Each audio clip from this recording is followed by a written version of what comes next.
Hello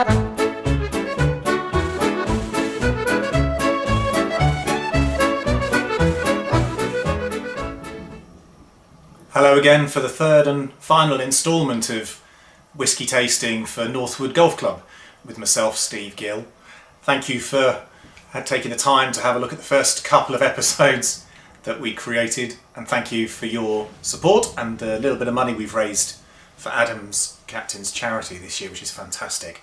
So the third and final instalment we're going to do for now is sharing this beautiful amber and other colours of liquid, the water of life, with food. We're going to pair this with food today and take you on a little bit of a journey over the next 10-15 minutes of just how remarkable whiskey can become, not just as a drink on its own, but how it actually sets food off amazingly, and the same in reverse as well. So come and join me. I've got a few interesting choices and pairings for you, and I hope might give you a few ideas for maybe hosting a few friends in the months ahead. So here we are with a cracking lineup for you to finish the third instalment of whisky tasting for Northwood Golf Club. And I've lined up for you a couple of whiskies with some fantastic pairings with food. Some of them might not be particularly surprising, and some you may never have considered. So this is what we're going to do over the next couple of minutes. So from left to right, we have some beautiful smoked salmon. I've paired this with a whiskey which is called Signatory Vintage. This is actually Whisky Exchange's own bottling. So they basically took a couple of casks from this distillery and put their stamp on it, and they bottled it. After, this one is 33 years old and was distilled in 1973. And this is one of my favourites, which I've talked about before, which is Clynelish. So this would be really interesting to go with the salmon. Next to that, we have a fantastic, really rich, mature Scottish cheddar cheese from Kintyre. And to go with this and the oatcake, I paired this with one of my all-time favourites. And we've not talked about this whisky before. This is a Springbank whisky and known as 100 proof, and I'll talk a little bit about that in a second. If you can ever get a bottle of this, it'll keep you calm and quiet and great company as the nights draw in a few months' time. Fantastic. And then over to the complete opposite end of the spectrum, and pairing with now different food altogether, we have with a rich fruitcake, a Glenmorangie, what is known in their collection as a Signet, which I'll talk a little bit about on its own in a second as well. And finally, as you do with most good meals, we're going to finish with a chocolate. This is dark chocolate with hazelnut in it, and I paired this with another very interesting whiskey. This one's very popular. It's a Dalmore, and it's called King Alexander III. And I'll talk just briefly about the provenance on this when we get to that particular plate. So let's start off then with our friend here, which is the Clynelish with the smoked salmon. And the first thing to notice, which we've talked about before on our tastings, is the colour, and comparatively the colour across the four whiskies we have here. This one, being a Clynelish, is classic in that it has a very light touch, has some floral sort of notes in it. You do get sort of smell of some strong grass and a little bit of heather in this one as well. So actually I thought quite interesting to go with the smokiness. This is quite a light smoked salmon, and this has been smoked on heather. Interestingly, from Waitrose, which I bought the other day. So first I'm going to do, and you get everything that you should get from a Clynelish, but this one is dialed up sort of to 12. I think because of the age of this as well. Most of the Clynelish I have is between 16 and 20 years old. This one has sat in a barrel for nearly 15 years longer, and you can tell there's more complexity in here and just a touch more oil, which is why I thought it'd go quite nicely with the salmon. So excuse me whilst I eat in front of the camera. That is fantastic. Absolutely fantastic. And the reason why the salmon works so well with this is the oiliness in the smoked salmon itself has actually just left a flavour and a coating on the inside of my mouth. That then allows the next sip of Clynelish to play with those flavours as well. And it's really, really balanced, a lovely, lovely combination. So thoroughly recommend a nice light whiskey like a Clynelish or a Dalwhinnie. with the smoked salmon. Equally, if you go for quite a strong smoked salmon over peated smoked salmon, then you could go for one of our great friends, which is the Lagavulin. This one we've not seen before. This is actually the 12-year-old special release. Quite hard to get hold of this one now. But this is cask strength. So from what we said before, this is nearly 60% ABV. But this is an absolutely rocket-fueled wonder and does go amazingly with just absolutely fantastic smoked salmon. So there's one for you to try. And you can definitely try these as a beginning to hosting friends around for dinner, or just yourselves for a light supper if you wanted to. So that's the Klein Lish. And next up, we have, who doesn't like a bit of cheese? And now with the cheeses, we have this incredible bottle of whiskey. So again, colour-wise, we've got a slight bit more colour in here, a little bit more caramel, natural, I would say again. This is from the barrels that this has been matured in. And Springbank is a really interesting distillery.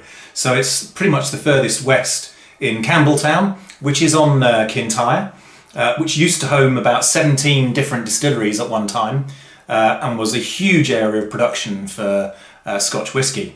Primarily in the 20s, because it was the closest point of land to the eastern seaboard of the United States. So in the days of Prohibition, the Scotch whisky makers wanted to try and find as much of an opportunity to try and get their whisky into Canada and then beyond, and try and do it legitimately. So these guys, Springbank, also produce Glen Scotia and Hazelburn whiskies, which are also fantastic. And they're considered to be one of the most independent and quite brisk of all the distilleries as well. And you can still go on a working holiday in this distillery if you wanted to. But enough about that, let's try the whiskey.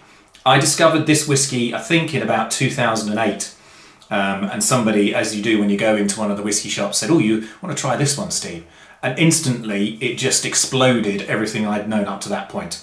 The reason being because it had a little bit of everything. And what Springbank are very clever at doing is marrying together things that shouldn't work. So they actually have sort of honey notes and heather in here. A little bit of sweetness, but some pepperiness as well, and a real kick. Really rich, really goes to the back of your throat as well, but not in a harsh way. Makes you want to drink a little bit more of it than you should. So yes, quite hard to get hold of. You won't be able to buy this now, but you can get it on the auction sites if you were so inclined, and not for very much money, probably 60, 70 pounds, and you would not regret a penny of that. So as I said, I've taken this because there's a smokiness in here to go with the cheddar from the same part of Scotland, Kintyre. They do wonderful cheddar. So let's try the whiskey first. Yeah, very different.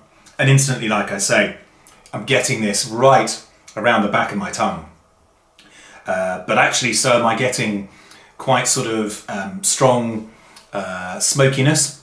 Almost like if you ever take a little bit of a lungful of the smoke that comes off a charcoal barbecue, certainly in that as well. So that's quite interesting, and that's why I think it goes particularly well with a cheese as well, because you're getting that sort of smokiness from the cheese and combined. So again with an oat cake. Well, it's just delicious. Honestly, if you've never tried whiskey and certain foods together, this is very much the way I like to do it as well. Just little mouthfuls. So, like I said, a biscuit and cheese with maybe a little aperitif to go with a little canapé with a smoked salmon, something like that. Amazing. That is a remarkable whiskey, really is. Absolutely delicious, as I would say for a lot of them.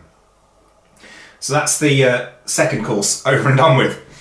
So now we move on to something again completely different. And for this, we're into the dessert round.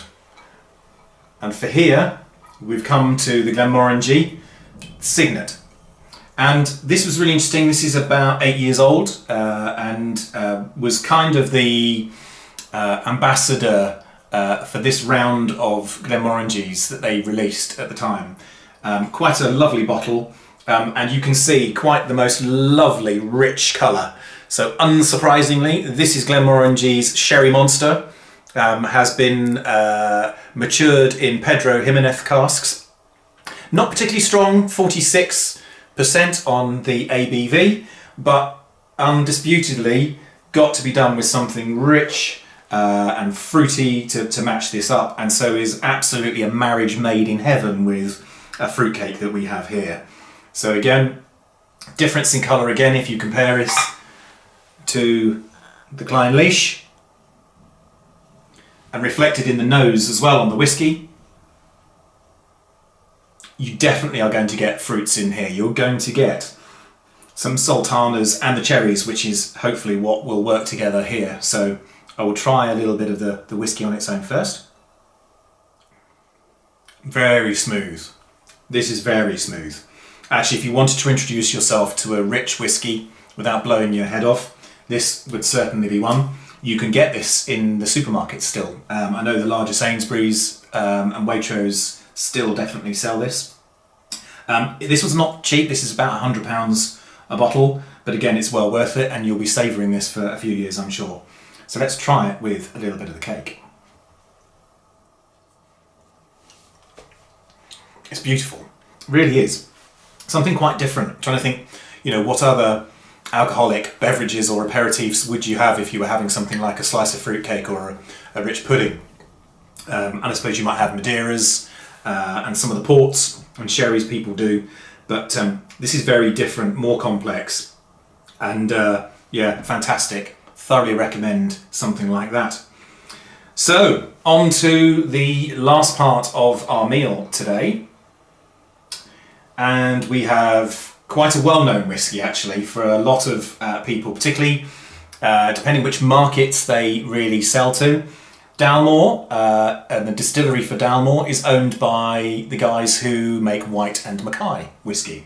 This is their flagship, and this whisky is probably the one right now that they are most proud of and have been for about the last 15 years. So this is King Alexander III. It is a heavily sherried whisky, but different, and we'll sort of try and describe this for you, different, again, to show you the differences you can get from whiskies that have spent a similar lifetime in sherry casks, but depends entirely on the cask and where they get those casks from, and the grains they use as well, the barley they use for it. And so, Dalmore, King Alexander III, again, really rich. This one's almost got a little toffee, sort of burnt toffee colour in it.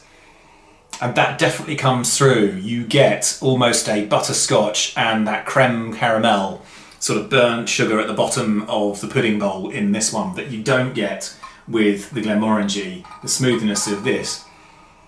This one,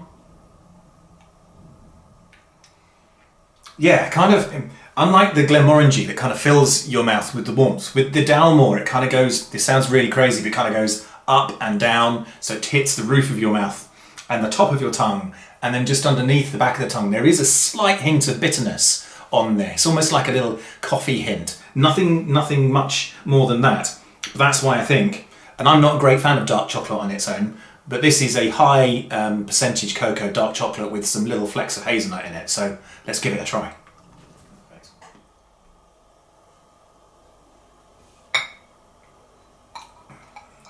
That is brilliant.